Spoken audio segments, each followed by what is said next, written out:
Hello friends, welcome on my YouTube channel psychology world. और आज की इस वीडियो में हम बात करने वाले हैं बीपीएससी एसटेट पीजीटी साइकोलॉजी के पेपर के बारे में, जिसका एग्ज़ाम आपका दिसंबर में लिया गया था। तो यहाँ पे जैसा कि आपको पता है कि क्वेश्चन पेपर आपका 3 सेक्शन में डिवाइडेड था। यहाँ पे हम सेक्शन 3 को यानी कि साइकोलॉजी के क्वेश्चंस को यहाँ पर हम पहले देखेंगे, उसके बाद हम लोग जीएस और लैंग्वेजेस के क्वेश्चंस को हम बाद में देखेंगे। तो आइए हम पेपर को स्टार्ट करते हैं, देखते हैं साइकोलॉजी में क्या क्या क्वेश्चंस आपके कहाँ से और क्या क्या पूछा गया था। तो आइए वीडियो को स्टार्ट करते हैं। Let's start. तो क्वेश्चन नंबर 71 यहाँ पे पार्ट 3 से हम स्टार्ट कर रहे हैं। पार्ट 3 को हम पहले डिस्कस करेंगे। टॉलमैन के सीखने के संज्ञानात्मक सिद्धांत के अनुसार संज्ञानात्मक मानचित्र सीखने की प्रक्रिया में क्या भूमिका निभाते हैं। यहाँ पे आपके 5 ऑप्शन दिए हुए हैं। वे भौतिक स्थानों के मानसिक प्रतिनिधित्व हैं। वे पर्यावरण में निगेटिव करने के लिए उपयोग किए जाने वाले भौतिक मानचित्र हैं। वे ऐसे संकेत हैं जो कि अनुकूलित प्रतिक्रियाओं को ट्रिगर करते हैं। इनमें से एक से अधिक और इनमें से कोई नहीं। तो यहाँ पे ऑप्शन नंबर ए इसका करेक्ट आंसर हो जाएगा, यानी कि टॉलमैन के कॉग्निटिव मैप की थ्योरी हमें क्या बताती है, ये भौतिक स्थानों के मानसिक प्रतिनिधित्व हैं। नेक्स्ट है, एक व्यक्ति की कालानुक्रमिक आयु 50 वर्ष और मानसिक आयु 20 वर्ष है, उसकी आईक्यू क्या होगी। तो आईक्यू का फॉर्मूला आई थिंक आप सबको पता ही होगा, आप मुझे कमेंट में लिख के ज़रूर बताइएगा। और यहाँ पे ऑप्शन नंबर सी यानी कि 40, उसकी आईक्यू 40 होगी, लेवल 40 होगा, और ये इसका राइट आंसर है। नेक्स्ट क्वेश्चन देखते हैं। निम्नलिखित में से कौन सा गहराई धारणा के लिए एक कोशिकीय संकेत का उदाहरण है। अभिसरण, रेटिनल असमानता, रेखीय परिदृश्य, इनमें से अधिक, एक से अधिक और इनमें से कोई नहीं। तो यहाँ पे इसका करेक्ट आंसर हो जाएगा ऑप्शन नंबर सी यानी कि रेखीय परिदृश्य यानी कि linear perspective is the right answer. यहाँ पे इंग्लिश मीडियम क्वेश्चंस, इंग्लिश में भी क्वेश्चंस हैं, ये स्क्रीन पे मैं शो कर रही हूँ। आप वीडियो को पॉज करके यहाँ पे इंग्लिश मीडियम वाले बच्चे देख सकते हैं। ऑप्शन के साथ में आप देख सकते हैं। यहाँ पे मैं हिंदी वाले क्वेश्चंस को ही यहाँ पे मैं अपनी वीडियो में डिस्कस करूँगी। आगे बढ़ते हैं। ये इंग्लिश वाले क्वेश्चंस हैं। आप में से जिनको इंग्लिश में क्वेश्चन देखना है आप वीडियो को पॉज करके देख लीजिएगा। एंड आगे बढ़ते हैं नेक्स्ट क्वेश्चन की तरफ। क्वेश्चन नंबर 75, यहाँ पे लिस्ट ए को लिस्ट बी से मैच कराना है। तो यहाँ पे स्क्रीन पे आप ध्यान से देखिएगा। लिस्ट ए में निकटता, समानता, शारीरिक आकर्षण और पारस्परिक पसंद के बारे में दिया हुआ है, और सूची बी जो है यहाँ पे उससे आपको मैच कराना है। तो इसको आप पूरा पढ़ लीजिएगा। यहाँ पे हम जो राइट आंसर है उसको हम यहाँ पे हम डिस्कस कर लेंगे। इसका राइट आंसर जो है वो ऑप्शन नंबर बी में दिया हुआ है, यानी कि ए का पहला, बी का दूसरा, सी का तीसरा और डी का चौथा, यानी कि ये प्रॉपर जो है ये इस तरह से ये मैच्ड है। तो आप इसको वीडियो को पॉज करके पढ़ लीजिएगा, थोड़ा लॉन्ग हो जाएगा, लेंदी हो जाएगा क्वेश्चन। आगे देखते हैं। सामाजिक, आर्थिक या राजनीतिक स्थिति में अंतर के कारण उत्पन्न होने वाला सामान्य प्रकार का सामाजिक तनाव क्या कहलाता है। सांस्कृतिक तनाव, आर्थिक तनाव, वर्ग तनाव, इनमें से एक से अधिक, इनमें से कोई नहीं। तो ऑप्शन नंबर सी यानी कि वर्ग तनाव, क्लास स्ट्रेस या फिर क्लास टेंशन, ये वर्ग का तनाव यहाँ पे इसका राइट आंसर है। नेक्स्ट क्वेश्चन देखते हैं। विस्तार संभावना मॉडल ELM में कौन सा कारक यह निर्धारित करता है कि अनुनय के लिए केंद्रीय या परिधीय मार्ग का उपयोग किया जाता है या नहीं। संचारक का आकर्षण, दर्शकों की प्रेरणा और जानकारी संसाधित करने की क्षमता, संदेश की भावात्मक अपील, उपर्युक्त में से एक से अधिक, उपर्युक्त में से कोई नहीं। तो यहाँ पे ऑप्शन नंबर बी यानी कि दर्शकों की प्रेरणा और जानकारी संसाधित करने की क्षमता, ये बताता है ELM मॉडल में ये चीज़ को बताया जाता है। और आगे देखते हैं। निम्नलिखित में से कौन सी स्थिति सामाजिक सुविधा की ओर ले जाने की अधिक संभावना देती है। एक नौसिखिया बास्केटबॉल खिलाड़ी बड़ी भीड़ के सामने खेल रहा है। एक पेशेवर पियानो वादक एक खाली सभागार के सामने प्रदर्शन कर रहा है। एक छात्र एक शांत कमरे में अकेले चुनौतीपूर्ण गणित की परीक्षा दे रहा है। उपर्युक्त में एक से अधिक, उपर्युक्त में से कोई नहीं। तो यहाँ पे ऑप्शन नंबर बी आपका राइट आंसर हो जाएगा। एंड यहाँ पे जो आंसर्स हैं ये आपका आयोग के अकॉर्डिंग है, आंसर के अकॉर्डिंग यहाँ पे दिया हुआ है, तो इस चीज़ को ध्यान में रखिएगा। यहाँ पे नेक्स्ट ये इंग्लिश वाले क्वेश्चन से वीडियो को पॉज करके आप देख लीजिएगा। ये पूरा का पूरा पेपर मैं अपने टेलीग्राम चैनल साइकोलॉजी वर्ल्ड पर भी अपलोड कर दूँगी, वहाँ से भी जा कर के आप क्वेश्चन को देख सकते हैं। एंड आगे है, निम्नलिखित में से कौन सा सिजोफ्रेनिया का सकारात्मक लक्षण है? उदासीनता और भावात्मक उदासी, भ्रम और मतिभ्रम, सामाजिक प्रत्याहार और एनहिडोनिया, और उपर्युक्त में से एक से अधिक, उपर्युक्त में से कोई नहीं। तो ऑप्शन नंबर बी यानी कि भ्रम और मतिभ्रम यहाँ पे इसका करेक्ट आंसर हो जाएगा। नेक्स्ट क्वेश्चन देखते हैं। ऑलपॉट के सिद्धांत ने मुख्य लक्षण की अवधारणा को पेश की है, जो है ऐसे लक्षण जो किसी व्यक्ति के संपूर्ण जीवन पर हावी होते हैं और उसे परिभाषित करते हैं। नेक्स्ट है, ऐसे व्यक्तियों द्वारा साझा किए जाने वाले सबसे बुनियादी और सार्वभौमिक लक्षण, ऐसे लक्षण जो केवल बचपन में ही स्पष्ट होते हैं, इनमें से एक से अधिक, इनमें से कोई नहीं। तो यहाँ पे इसका राइट आंसर हो जाएगा ऑप्शन नंबर ई यानी कि इनमें से कोई भी नहीं, इसको यहाँ पे करेक्ट आंसर बताया गया है। आगे देखते हैं। क्रॉस सेक्शनल शोध को अनुदैर्घ्य शोध से क्या अलग करता है? यहाँ पे 5 ऑप्शन दिए हुए हैं, यानी कि क्रॉस सेक्शनल शोध और अनुदैर्घ्य शोध में क्या डिफरेंस है, बेसिकली आप मोटा मोटी समझ सकते हैं। यहाँ पे ऑप्शन यहाँ पे दिया हुआ है, 5 ऑप्शन है यहाँ पे, 3 मान के चलिए, डी और ई में सब में सेम ही है। 3 ऑप्शन आप यहाँ पढ़ सकते हैं। क्रॉस सेक्शनल अनुसंधान समय के साथ डेटा एकत्र करता है, जबकि अनुदैर्घ्य अनुसंधान समय में एक ही बिंदु पर डेटा एकत्र करता है। क्रॉस सेक्शनल अनुसंधान प्रयोगात्मक तरीकों का उपयोग करता है, जबकि अनुदैर्घ्य अनुसंधान टिप्पणियों पर निर्भर करता है। क्रॉस सेक्शनल अनुसंधान का उपयोग ऐतिहासिक घटनाओं के लिए किया जाता है, जबकि अनुदैर्घ्य अनुसंधान वर्तमान घटनाओं पर केंद्रित होता है। तो यहाँ पे ऑप्शन नंबर ई यहाँ पे इसका करेक्ट आंसर बताया गया है, यानी कि उपर्युक्त में से कोई नहीं। इसके बाद आगे हम बात करते हैं क्वेश्चन नंबर 82। ऑपरेंट कंडीशनिंग एक प्रकार की सीख है जो केंद्रित है उत्तेजनाओं के बीच निष्क्रिय संबंधों पर, उत्तेजनाओं के प्रति प्रतिक्रियात्मक प्रतिक्रियाओं पर, स्वैच्छिक व्यवहारों और परिणामों पर, इनमें से एक से अधिक, इनमें से कोई भी नहीं। तो यहाँ इसका राइट आंसर हो जाएगा ऑप्शन नंबर सी यानी कि स्वैच्छिक व्यवहारों और परिणामों पर। ऑपरेंट कंडीशनिंग जो कि BF स्किनर ने दिया हुआ था। और यहाँ पे एक करेक्शन है, क्वेश्चन नंबर 80। ऑलपॉट के सिद्धांत ने मुख्य लक्षण की अवधारणा पेश की है, जो इसका राइट आंसर हो जाएगा ऑप्शन नंबर ए, यानी कि ऐसे लक्षण, इनकी थ्योरी बेसिकली ट्रेट थ्योरी पर बेस्ड थी। और ट्रेट थ्योरी में बेसिकली क्या बताया जाता है, व्यक्ति के ट्रेट्स पर फोकस किया जाता है, किस तरह का ट्रेट्स, जो कि बेसिकली ऐसा ट्रेट जो उसकी पूरी पर्सनालिटी पर डोमिनेट करता है। तो यहाँ पे ऑप्शन नंबर ए यही बता रहा है कि ऐसे लक्षण जो किसी व्यक्ति के संपूर्ण जीवन पर हावी होते हैं और उसे परिभाषित करते हैं। तो ये इसका करेक्ट आंसर हो जाएगा। और यहाँ पे हम आगे बढ़ते हैं क्वेश्चन नंबर 83। इंग्लिश वाले क्वेश्चन इस प्रकार से हैं, आप देख सकते हैं। यहाँ हम देखते हैं, जब आपके करीब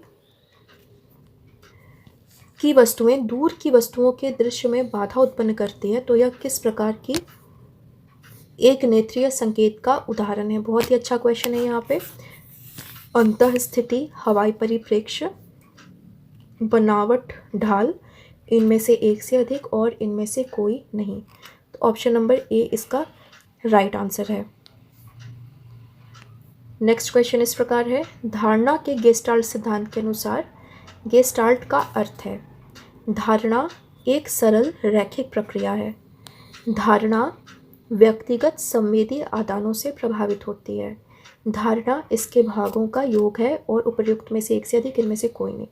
यहाँ पे 84 के लिए आपका करेक्ट आंसर दिया हुआ है, धारणा इसके भागों का योग है। तो गेस्टाल्ट का मतलब ये संपूर्णता, और यहाँ पे धारणा के गेस्टाल्ट सिद्धांत में बताया गया है कि बेसिकली धारणा इसके भागों का योग है। नेक्स्ट क्वेश्चन हम देखते हैं, क्वेश्चन नंबर 86। प्रोसेसिंग मॉडल के स्तरों के अनुसार निम्नलिखित में से किस प्रकार की प्रोसेसिंग से बेहतर मेमोरी रिटेंशन होती है? तीव्र प्रसंस्करण, गहन प्रसंस्करण, दृश्य प्रसंस्करण, इनमें से एक से अधिक, इनमें से कोई नहीं। तो यहाँ इसका राइट आंसर हो जाएगा ऑप्शन नंबर बी यानी कि गहन डीपली जब हम उसको स्टडी करते हैं, डीप प्रोसेसिंग होती है, तो उसको वहाँ पे सबसे बेटर बताया गया है मेमोरी रिटेंशन के लिए, धारणा के लिए। आगे देखते हैं, निम्नलिखित में से कौन सा वह कारक नहीं है जो धारणा को प्रभावित करता है? अतीत के अनुभव, संस्कृति, संवेदक ग्राहियाँ, इनमें से एक से अधिक, इनमें से कोई नहीं। तो ऑप्शन नंबर सी, संवेदक ग्राहियाँ, इसका राइट आंसर बताया गया है। आगे देखते हैं, यहाँ इंग्लिश वाले क्वेश्चंस हैं and question number 89, Rorschach ink blot test में आमतौर पर कितनी इंक ब्लॉट छवियाँ होती हैं? 5, 10, 20। तो यहाँ पे इसमें 10 कार्ड्स होते हैं। Option number B is the right answer. Next question है, नौकरी में निरस्ता बढ़ाने में कौन सा कारक योगदान दे सकता है? कार्यवर्तन, कार्य विविधता, कार्य कुशलता, विकास के अवसर, इनमें से एक से अधिक, इनमें से कोई नहीं। तो यहाँ पे ऑप्शन नंबर ई जो है इसका राइट आंसर बताया गया है, क्योंकि ये जितने भी कारक हैं ये नौकरी में इंटरेस्ट को बढ़ाने वाले फैक्टर हैं, ना कि नौकरी को नीरस बनाने वाले। और आगे देखते हैं, औद्योगिक मनोविज्ञान में शास्त्रीय युग के प्रमुख उद्देश्यों में से एक क्या था? कार्यकर्ता की स्वायत्तता और आत्मनिर्देशन पर जोर देना, कार्यस्थल में मानवतावादी सिद्धांतों पर ध्यान केंद्रित करना, वैज्ञानिक प्रबंधन के माध्यम से श्रमिक उत्पादकता बढ़ाना। यहाँ इसका करेक्ट आंसर है, बेसिकली 5 ऑप्शन आपके दिए गए हैं और यहाँ पे इसका correct answer option number C को बताया गया है। ऑप्शन नंबर सी यानी कि वैज्ञानिक प्रबंधन के माध्यम से श्रमिक उत्पादकता को बढ़ाना। एंड आगे देखते हैं, 92, कौन सा कारक अक्सर अच्छा करो घटना से जुड़ा हुआ है? समानुभूति, नकारात्मक मनोदशा, दूसरों का उपकार करने का सिद्धांत, इनमें से एक से अधिक, इनमें से कोई नहीं। तो ऑप्शन नंबर ए जो है इसका करेक्ट आंसर है, समानुभूति, यानी कि जैसा फील करेंगे हमें वैसा ही अनुभव भी होगा। नेक्स्ट क्वेश्चन देखते हैं, क्वेश्चन नंबर 93, रेचन के माध्यम से आक्रामकता में कमी के साथ अक्सर कौन सा कारक जुड़ा होता है? आक्रामक आवेगों को नियंत्रित और गैर हानिकारक तरीके से व्यक्त करना, आक्रामक आवेगों को पूरी तरह से दबाना, आक्रामक भावनाओं को नज़रअंदाज करना, इनमें से एक से अधिक, इनमें से कोई नहीं। तो ऑप्शन नंबर ए जो है इसका राइट आंसर है, आक्रामक आवेगों को नियंत्रित और गैर हानिकारक तरीके से व्यक्त करना। नेक्स्ट क्वेश्चन देखते हैं, निम्नलिखित में से कौन सा परीक्षण अक्सर नैदानिक मनोविज्ञान और मनोरोग मूल्यांकन में उपयोग किया जाता है? 16PF, MMPI, EPQ। तो यहाँ इसका राइट आंसर है ऑप्शन नंबर बी, यानी कि MMPI जो है इसको ज़्यादातर ये क्लिनिकल स्टडीज़ में, क्लिनिकल साइकोलॉजी में इसको ज़्यादातर इसको यूज़ किया जाता है। आपके लिए, आप जो भी व्यूअर्स इस वीडियो को देख रहे हैं, आपके लिए क्वेश्चन ये है कि MMPI का फुल फॉर्म क्या है? आप मुझे कॉमेंट करके बताएंगे। नेक्स्ट क्वेश्चन देखते हैं, रैशनल इमोटिव थेरेपी RET किसके द्वारा विकसित की गई थी?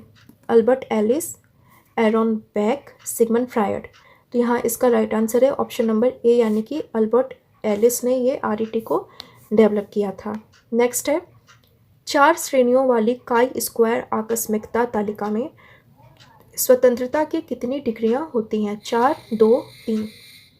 तो बेसिकली यहाँ पे जब आप इसको कैलकुलेट करेंगे, एनालिसिस करेंगे, तो आपका आंसर यहाँ पे बी आएगा, यानी कि 2।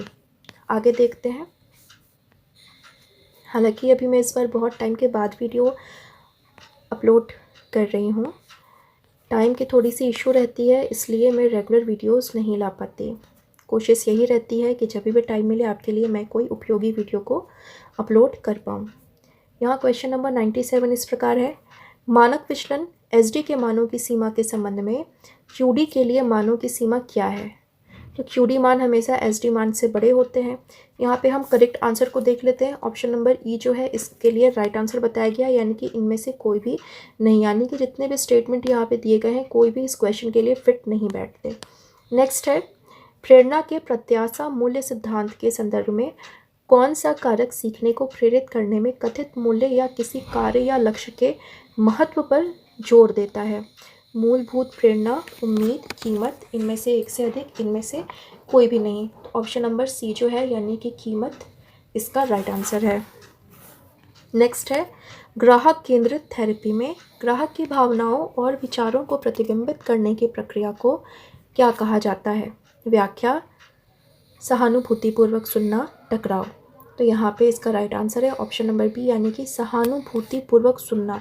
यानी ग्राहक केंद्रित थेरेपी क्या है, हिंदी में ये थोड़ा सा ऑड लग रहा है, ये लग रहा है आपको लग रहा होगा कंज्यूमर रिलेटेड है, लेकिन बेसिकली क्या है, क्लाइंट सेंटर्ड थेरेपी है ये, जो कि आपको बताना है क्लाइंट सेंटर्ड थेरेपी किसके द्वारा दी गई थी, कमेंट करके ज़रूर बताइएगा। तो इन्होंने बेसिकली क्या बात करी थी, सहानुभूतिपूर्वक सुनने को इन्होंने काफ़ी ज़्यादा इम्पॉर्टेंट बताया था। एंड नेक्स्ट क्वेश्चन देखते हैं, क्वेश्चन नंबर 100। बुद्धि परीक्षण में आमतौर पर 100 का IQ स्कोर क्या दर्शाता है? औसत से कम बुद्धि, औसत बुद्धि या फिर औसत से अधिक बुद्धि। तो बेसिकली 90 to 109 या 1110 को एवरेज इंटेलिजेंस बताया जाता है, यानी औसत बुद्धि is the right answer. Next है मनोविज्ञान में कौन सा परिप्रेक्ष्य व्यवहार और व्यक्तित्व को आकार देने में अचेतन संघर्षों और बचपन के शुरुआती अनुभवों की भूमिका पर जोर देता है? तो बेसिकली यहाँ पे 5 ऑप्शन है, संज्ञानात्मक परिप्रेक्ष्य, व्यवहारिक परिप्रेक्ष्य और मनोविश्लेषणात्मक परिप्रेक्ष्य। तो ऑप्शन नंबर सी यानी कि मनोविश्लेषणात्मक परिप्रेक्ष्य जो कि फ्रायड के द्वारा दिया गया था, इन्होंने अनकॉन्शियस माइंड पर ज़्यादा फोकस किया था, तो ये इसका राइट आंसर है। नेक्स्ट क्वेश्चन देखते हैं, कौन सा दृष्टिकोण भविष्य में होने वाली घटनाओं को रोकने के लिए दुर्घटनाओं के मूल कारणों की पहचान करने और उनका समाधान करने पर केंद्रित है? प्रतिक्रियाशील दृष्टिकोण, सक्रिय दृष्टिकोण, दुर्घटना की जांच। तो यहाँ इसका राइट आंसर हो जाएगा ऑप्शन नंबर बी यानी कि सक्रिय दृष्टिकोण हम जब रखते हैं तो बेसिकली एक्सीडेंट होने के चांसेस जो हैं वो कम होते हैं। नेक्स्ट क्वेश्चन देखते हैं,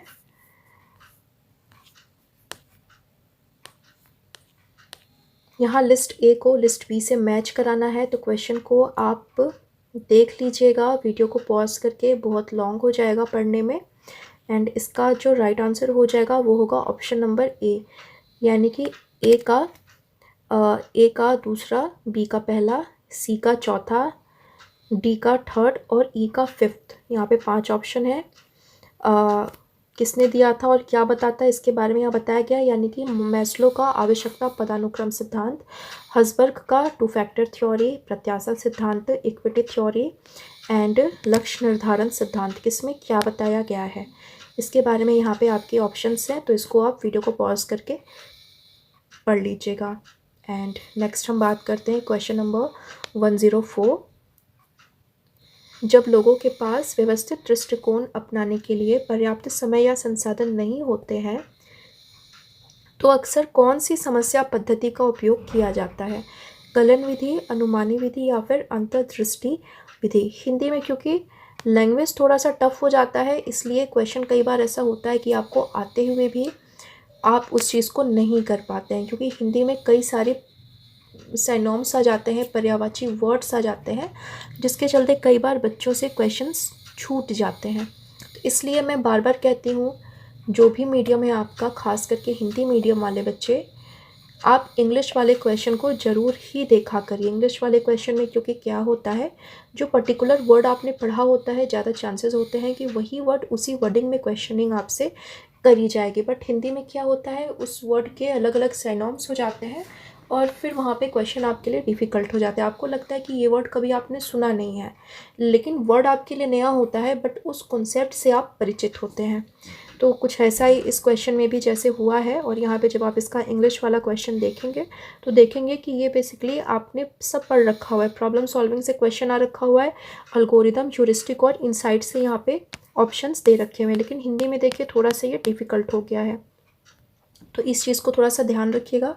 किसी भी एग्ज़ाम में किसी भी क्वेश्चन में फंसते हैं अगर आप, और ख़ास करके साइकोलॉजी में ऐसा ज़्यादा देखा जाता है, तो वहाँ पे आप क्या करिए, इंग्लिश वाले क्वेश्चन को ज़रूर ही देखा करिए, और मेन जो कॉन्सेप्ट है आपके, उसको आप हिंदी और इंग्लिश दोनों में ही करके चलेंगे तो आपके लिए बेनिफिशियल रहेगा। तो यहाँ पे अनुमानी विधि यानी कि ह्यूरिस्टिक मेथड जो है वो यहाँ पे इसका राइट आंसर बताया गया है। ह्यूरिस्टिक मेथड्स के भी अपने अलग अलग सब टाइप्स हैं, पढ़ा होगा आपने। आप मुझे कमेंट करके बताइएगा कि ह्यूरिस्टिक मेथड्स के कौन कौन से सब टाइप्स हैं। अगर आप वीडियो देख रहे हैं, अगर आप इस वीडियो को ध्यान से देख रहे हैं तो कमेंट करते चलिए, जिससे क्या है कि आपका कंसंट्रेशन लेवल, क्योंकि वीडियो थोड़ी सी लॉन्ग होने वाली है, सारे क्वेश्चंस को हम यहाँ पे इसी वीडियो में हम इंक्लूड करने वाले हैं, तो वीडियो थोड़ी सी लॉन्ग होगी। इस तरह की एक्टिविटीज़ के साथ जब आप इस वीडियो को देखेंगे तभी ये वीडियो आपके लिए हेल्पफुल बन पाएगी, आपका कॉन्सेंट्रेशन प्रॉपर यहाँ पर रह पाएगा।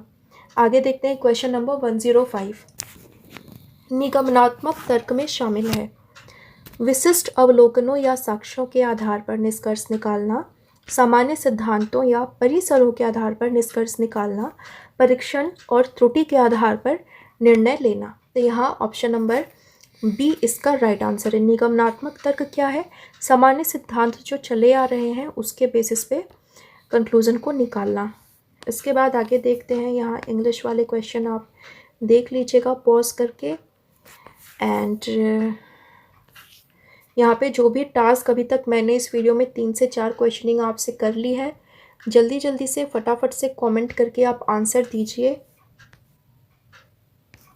इससे आपको भी पता चलेगा कि आपका प्रेजेंस ऑफ माइंड क्या है, कितना है, आप आंसर कर पा रहे हैं या नहीं कर पा रहे हैं, सही है गलत है क्या है, आपको रिप्लाई ज़रूर किया जाएगा। आगे देखते हैं क्वेश्चन नंबर 106 समानांतर वितरित मॉडल में क्या होता है जब जानकारी परस्पर जुड़े नोड्स के नेटवर्क में संग्रहित की जाती है।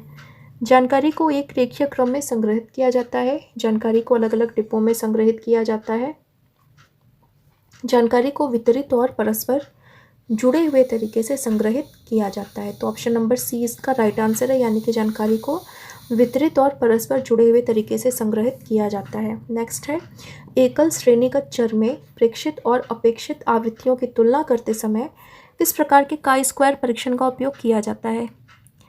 Chi square goodness of fit परीक्षण, स्वतंत्रता के लिए काई स्क्वायर परीक्षण, या संगति का काई स्क्वायर परीक्षण। तो ऑप्शन नंबर ए इसका यहाँ पे राइट आंसर हो जाएगा। नेक्स्ट देखते हैं क्वेश्चन नंबर 108 परिकल्पना परीक्षण में छोटा पी मूल्य आमतौर पर क्या दर्शाता है। शून्य परिकल्पना के पक्ष में पुख्ता सबूत, शून्य परिकल्पना के विरुद्ध कमजोर साक्ष्य, शून्य परिकल्पना के पक्ष में कमजोर साक्ष्य। इनमें से एक से अधिक ऑप्शंस और इनमें से कोई नहीं। तो ऑप्शन नंबर ई यहाँ पे इसका करेक्ट आंसर है। नेक्स्ट हम देखते हैं क्वेश्चन नंबर 109 अनुरूपता के किस क्लासिक अध्ययन में उन प्रतिभागियों को शामिल किया गया था जिन्हें विभिन्न कार्डों पर लाइनों की लंबाई का मिलान करने के लिए कहा गया था। मिलग्राम की आज्ञाकारिता अध्ययन, ऐश का अनुरूपता अध्ययन, या जिम्बार्डो का जेल प्रयोग। तो यहाँ पे एक्सपेरिमेंट से क्वेश्चन आया हुआ है, तो मैंने बार बार बताया है आपको कि किसी भी थ्योरी को जब आप पढ़ रहे हैं उससे रिलेटेड एक्सपेरिमेंट को ज़रूर ही ध्यान में रखना है, किसने किया है और किस पे किया है, किसने किया, किस पे किया और कब किया। ये 3 क्वेश्चन आपके पास में, इसका आंसर आपके पास में बिल्कुल होना ही चाहिए। तो यहाँ पे इसका राइट आंसर हो जाएगा ऑप्शन नंबर बी, यानी कि ऐश का अनुरूपता अध्ययन। नेक्स्ट क्वेश्चन देखते हैं, प्रभाव प्रबंधन के संदर्भ में कृतज्ञता का तात्पर्य है सामाजिक स्थितियों से बचना, वास्तविक भावनाएं व्यक्त करना, दूसरों का पक्ष पाने के लिए उनकी चापलूसी करना, या उन्हें प्रसन्न करना।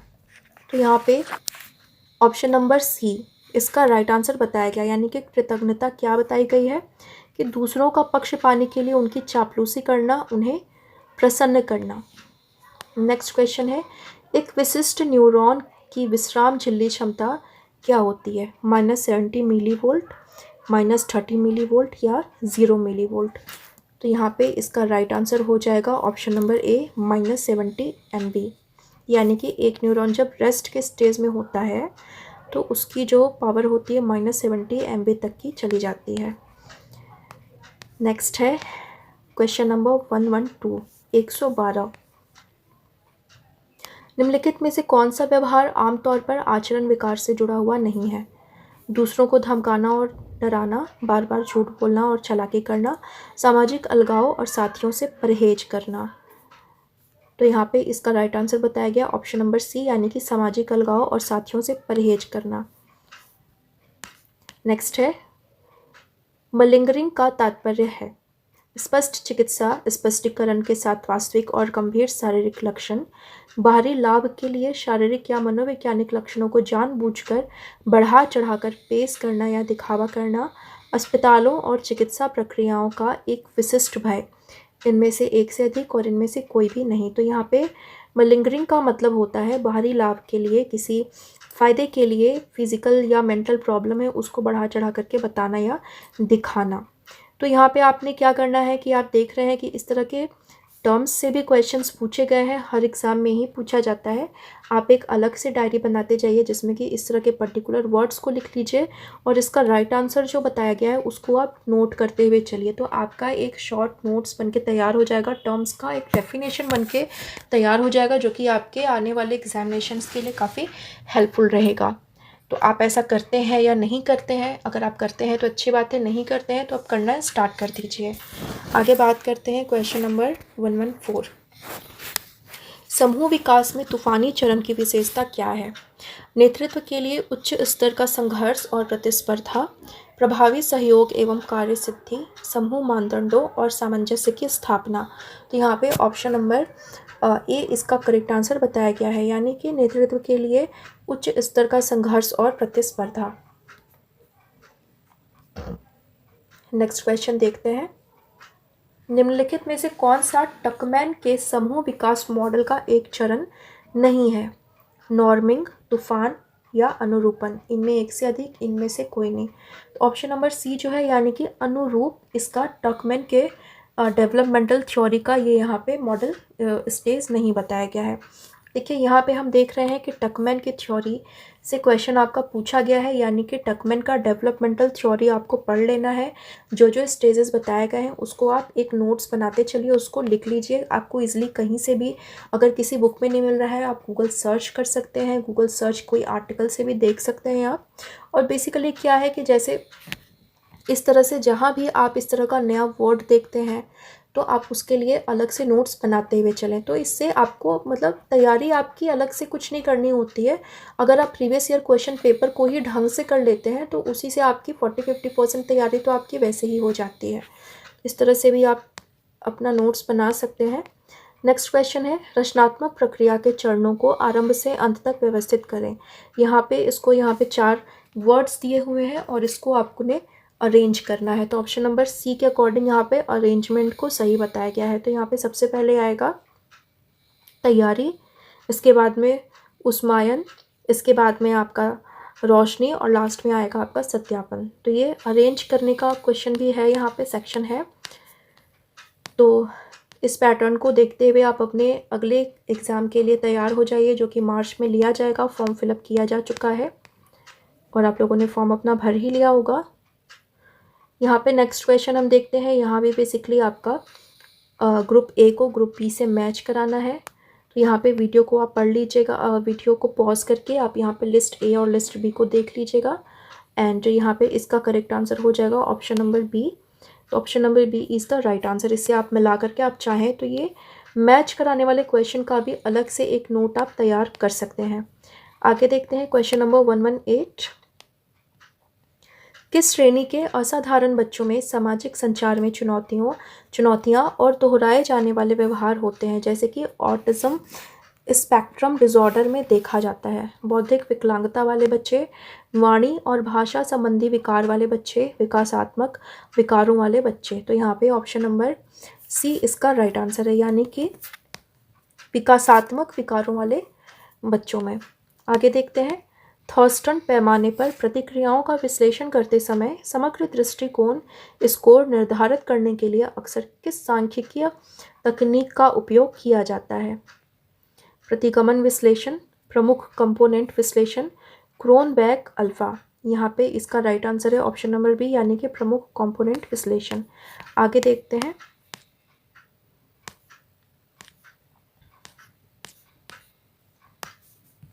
संपर्क परिकल्पना क्या है? यह विचार कि विभिन्न समूहों के बीच संपर्क हमेशा पूर्वाग्रह को बढ़ाता है। यह विश्वास कि पूर्वाग्रह जन्मजात है और इसे बदला नहीं जा सकता। यह सिद्धांत कि समूहों के बीच सकारात्मक संपर्क पूर्वाग्रह को कम कर सकता है। तो यहाँ पे ऑप्शन नंबर सी इसका राइट आंसर है, यानी कि विभिन्न समूहों के बीच में सकारात्मक संपर्क कराया जाता है।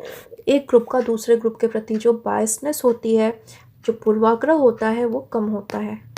नेक्स्ट क्वेश्चन है, स्केचर और सिंगर के एक क्लासिक प्रयोग में प्रतिभागियों को एपिनेफ्रिन का इंजेक्शन लगाया गया और उन्हें एक हर्षित या क्रोधित संघ के संपर्क में लाया गया।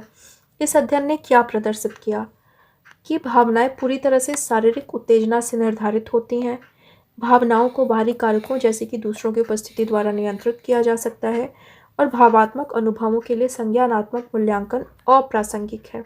तो यहाँ पे ऑप्शन नंबर बी जो है इसका राइट आंसर है, यानी कि इन्होंने बेसिकली इन्वायरमेंटल फैक्टर के बारे में बताया है कि यानी कि हमारा जो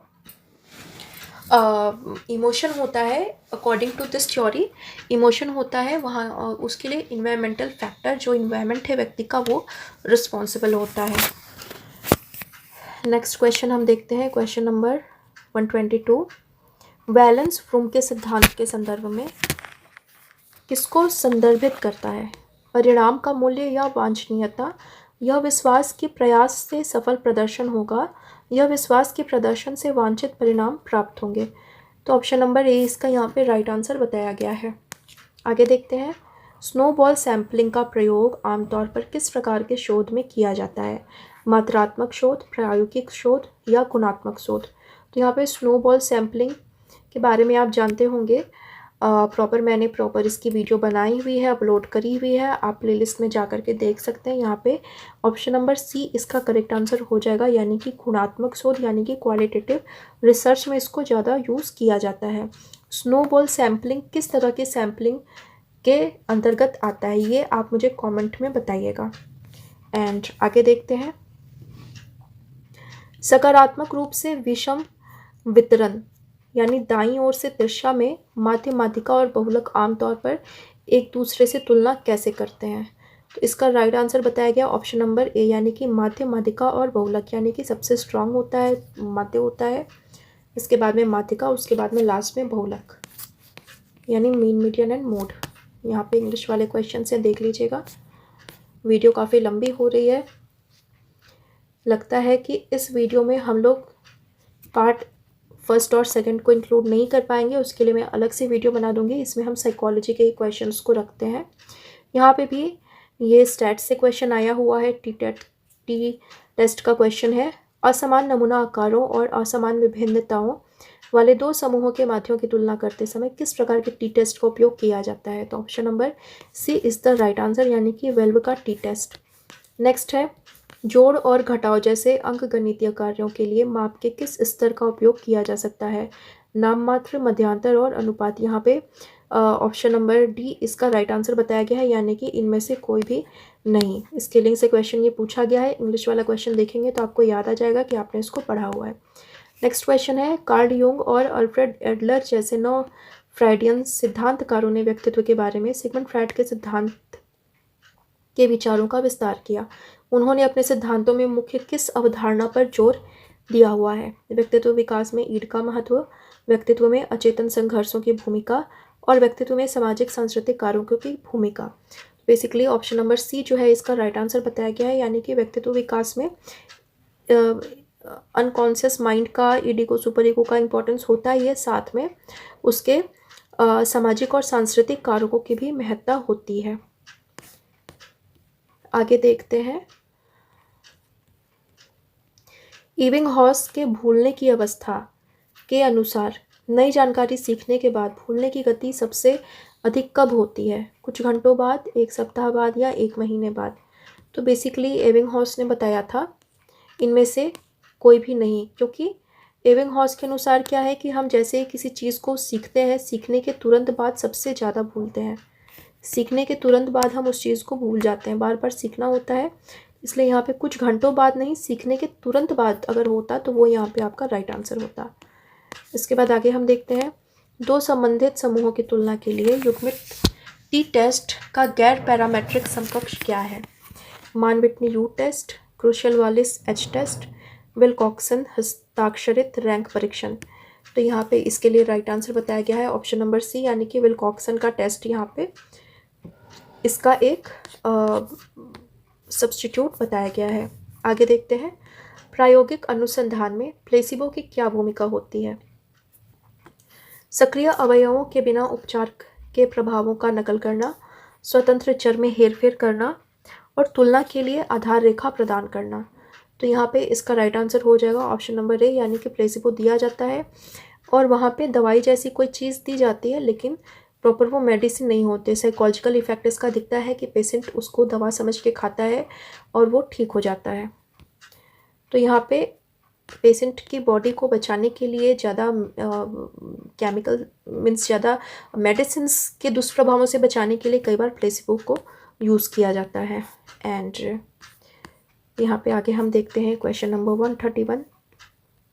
धारणा में सामाजिक संकेतों का आकलन करते समय पैरा लैंग्वेज शब्द का तात्पर्य है अशाब्दिक हाव भाव और चेहरे के भाव, वाणी में रूपकों और उपमाओं का प्रयोग, स्वर, पिच और बोलने की गति जैसे स्वर संबंधी गुण। तो यहाँ पे इसका राइट आंसर हो जाएगा ऑप्शन नंबर सी, यानी कि स्वर, पिच और बोलने की गति है। तो ये पैरा लैंग्वेज के डेफिनेशन में आते हैं।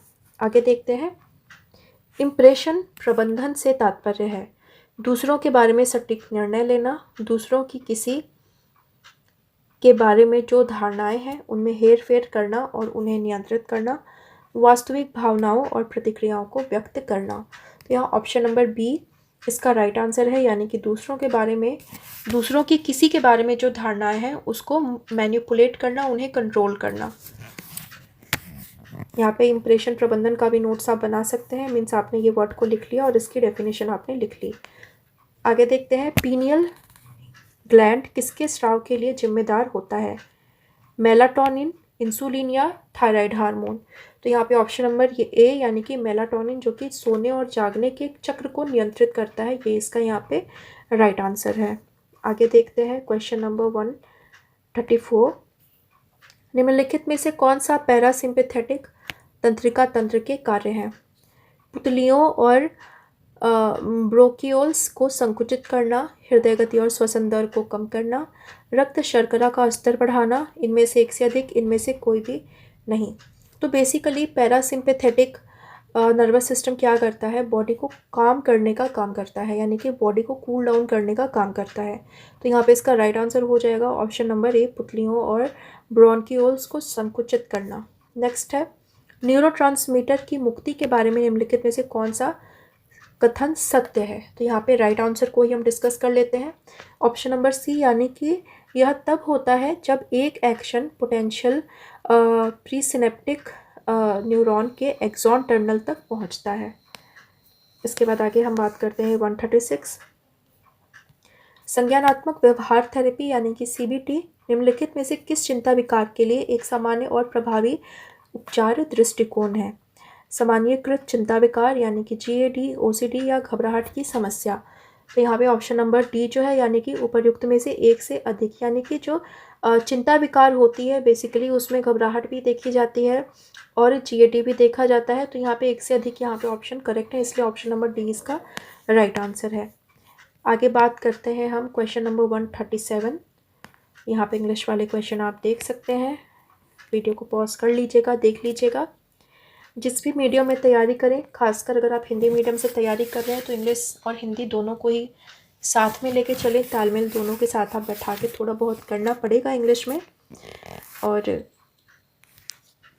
मेन पॉइंट्स ओनली, बाकी तो कॉन्सेप्ट आपका क्लियर होना चाहिए। लैंग्वेज से ज़्यादा फ़र्क नहीं पड़ता है, लेकिन मेन जो हेडिंग्स है वो आपको इंग्लिश और हिंदी दोनों में ही करना चाहिए। यहाँ पे ग्रुप ए को ग्रुप बी से मैच कराना है, यानी कि अलग अलग नेता के प्रकार दिए हुए हैं, और यहाँ पे इसका राइट जो आंसर हो जाएगा, राइट मैच हो जाएगा, वो हो जाएगा ऑप्शन नंबर सी। इसको आप वीडियो को पॉज करके यहाँ पे इसको आप देख लीजिएगा, मिला लीजिएगा, वीडियो को पॉज करके जूम करके देख लीजिएगा। नेक्स्ट क्वेश्चन की हम बात करते हैं, क्वेश्चन नंबर 138।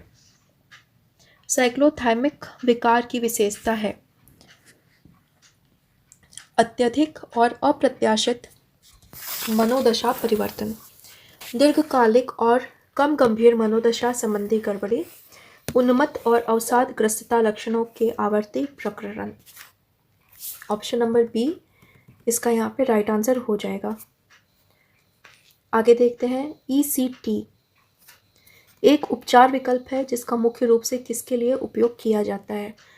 तो बेसिकली ECT का उपयोग किया जाता है ऑप्शन नंबर बी यानी कि MDD मेजर डिप्रेसिव डिसऑर्डर्स और द्विध्रुवीय विकार यानी कि बाइपोलर डिसऑर्डर के लिए इसको ज़्यादा यूज़ किया जाता है, ये ज़्यादा इफ़ेक्टिव होता है।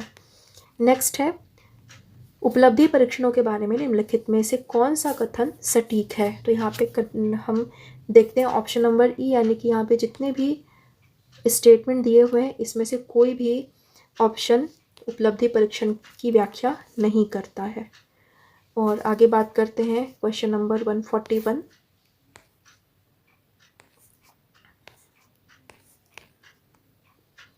संभाव्यता नमूनाकरण विधियों का प्राथमिक लाभ क्या है।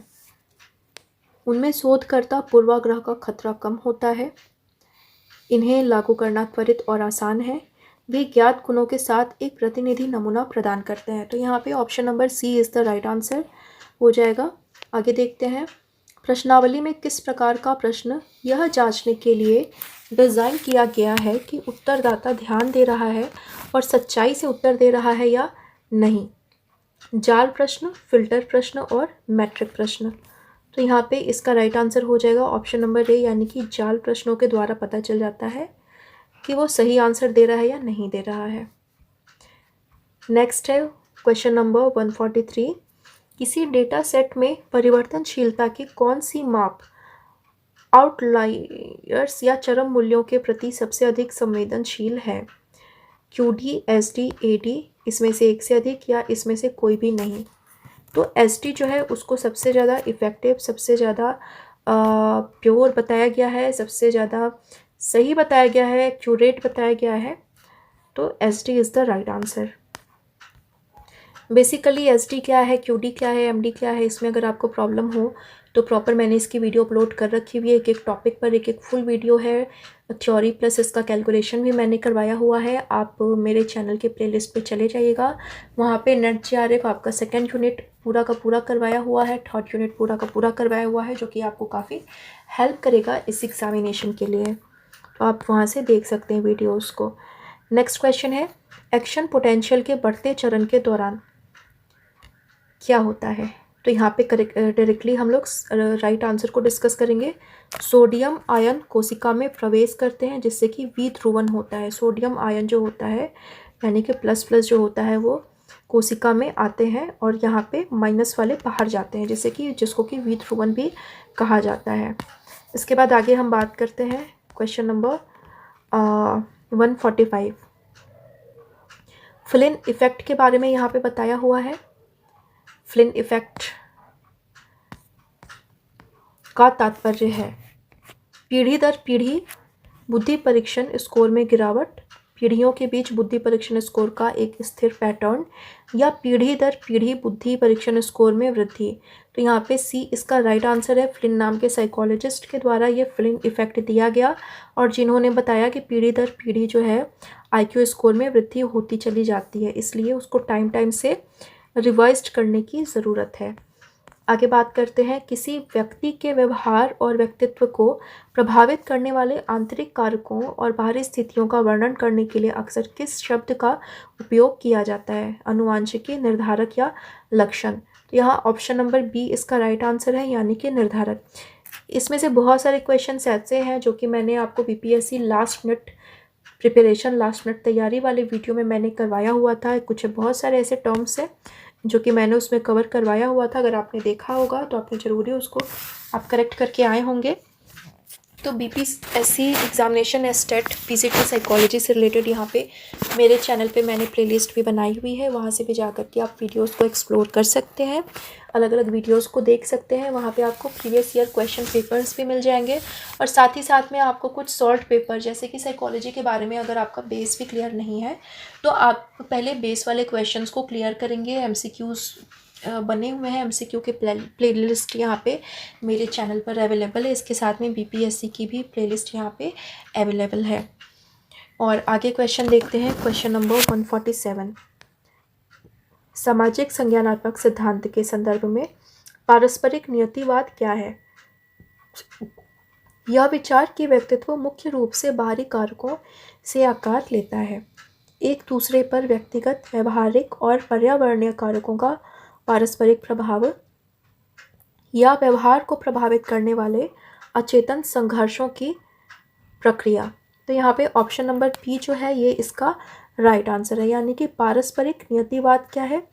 एक दूसरे पर व्यक्तिगत, व्यवहारिक और पर्यावरणीय कारकों का पारस्परिक प्रभाव, यानी कि एक का प्रभाव दूसरे पे, इसका प्रभाव इस पे भी पड़ेगा, इसका प्रभाव इस पे भी पड़ेगा। नेक्स्ट क्वेश्चन देखते हैं। क्वेश्चन नंबर 148, मुकाबला करने की किस रणनीति में किसी तनावपूर्ण स्थिति के भावात्मक प्रभाव को कम करने के लिए उसके बारे में अपने विचारों और धारणाओं को बदलना शामिल है? क्वेश्चन थोड़ा लंबा है, वीडियो को पॉज करके आप इसको पढ़िएगा, समझने की कोशिश करिएगा। यहाँ पे ऑप्शंस इस प्रकार हैं: समस्या केंद्रित मुकाबला, भावना केंद्रित मुकाबला, संज्ञानात्मक पुनर्गठन, इनमें से एक से अधिक और इनमें से कोई नहीं। यहाँ पे ऑप्शन नंबर ई इसका राइट आंसर दिया हुआ है, यानी कि इनमें से कोई भी नहीं। नेक्स्ट क्वेश्चन देखते हैं। हंस सैली के सामान्य अनुकूलन सिंड्रोम मॉडल के अनुसार तनाव के प्रति शरीर की प्रतिक्रिया के 3 चरण क्या हैं? तो हंस सैली ने स्ट्रेस पर बहुत अच्छी स्टडी करी हुई है और इसी बेसिस पर यहाँ पे क्वेश्चन पूछा हुआ है और इसका जो स्टेजेस इन्होंने बताए हुए हैं वो है अलार्म, प्रतिरोध और थकावट। तो यहाँ पे हंस सैली की थ्योरी से भी क्वेश्चन पूछा गया है। नेक्स्ट और लास्ट क्वेश्चन हम देखते हैं। यहाँ पे सिजोफ्रेनिया वाले कुछ व्यक्तियों में देखा जाने वाला लक्षण कैटेटोनिया का क्या है? अत्यधिक खुशी और ऊंचा मूड, भावनाओं और चेहरे के भावों का पूर्ण अभाव, गतिहीनता और अनुत्तरदायिता या अत्यधिक उत्तेजना की स्थिति। बेसिकली कैटाटोनिक टाइप वाले सिजोफ्रेनिक पेशेंट में ऑप्शन नंबर सी यानी कि इस तरह के लक्षण ज़्यादातर देखे जाते हैं कि उनमें गतिहीनता, एक ही स्थिति में बैठे हैं तो बैठे रहेंगे, खड़े हैं तो खड़े रहेंगे, अनुत्तरदायिता यानी कि वो रिप्लाई नहीं करेंगे और अत्यधिक उत्तेजना की स्थिति में देखी जाती है। तो ये इसका राइट आंसर हो जाएगा। तो इसी के साथ साइकोलॉजी के क्वेश्चन यहाँ पे ख़त्म होते हैं। पार्ट 1 और पार्ट 2, पार्ट 1 के 35 क्वेश्चंस और पार्ट 2 के 35 क्वेश्चंस को मैं नेक्स्ट वीडियो में लेकर आऊँगी, क्योंकि वीडियो यहाँ पे काफ़ी लंबी हो रही है। यहाँ पे आई होप वीडियो आपके लिए काफ़ी हेल्पफुल रहेगी। इस वीडियो को आपको बार बार देखना है, स्लो देखना है, वीडियो पॉज कर के क्वेश्चन को ध्यान से पढ़ते जाइएगा, समझते जाइएगा। क्वेश्चन को मैं अपने टेलीग्राम चैनल पर अपलोड कर दूँगी, वहाँ से जा कर के भी आप देख सकते हैं। सो आज के लिए इतना ही। Thank you so much.